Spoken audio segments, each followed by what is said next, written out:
So the English decided to take a different approach. They decided to read history books to see who used to have oil in the past, because odds are wherever it was in the past, it's still there. And here's what they found.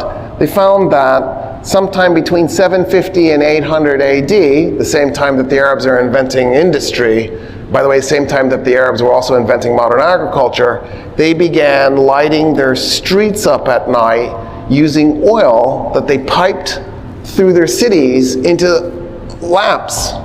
And so the English go, oh my God, if they were doing that then, they must have oil there still. So they began looking in the Middle East. They carved Kuwait out of the Ottoman Empire with the hope that they'll find oil in the area. They find it across the Persian Gulf, also known as the Arabian Gulf, because a body of water can have two names.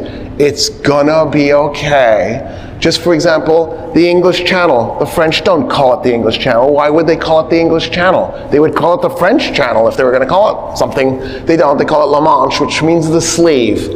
They have a right to not call it the English Channel, just like the English have a right to call it the English Channel. The reason I'm doing this is somebody's gonna freak out on YouTube and say, oh my God, it's not the Persian Gulf, it's the Arabian Gulf. And then they go, oh my God, no, it's not the Arabian Gulf, it's the Persian Gulf. And I just triggered a war. It's gonna be okay. It really is, I promise. You know, we could compromise and just call it something random, like the salt body of water or something, and just be done with it. I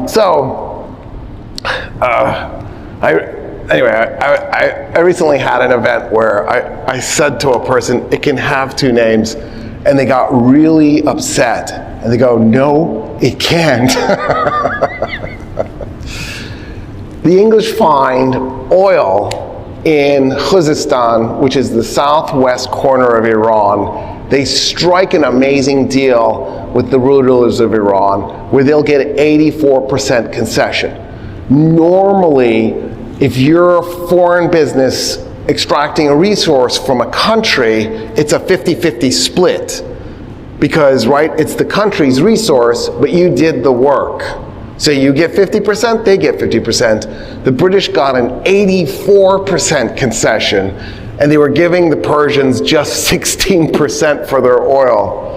And that company was called the Anglo-Persian Oil Company. It got renamed, it became the Anglo-Iranian Oil Company, and then it got nationalized, and the Iranians called the new company the National Iranian Oil Company. It still exists. The British then took the remainder of the company, which wasn't entirely in Iran, and they called that piece British Petroleum. That's the birth of BP. It turned out there was oil off the coast of Scotland, so BP could just exploit Scottish oil. And that became the way the British got their oil supply.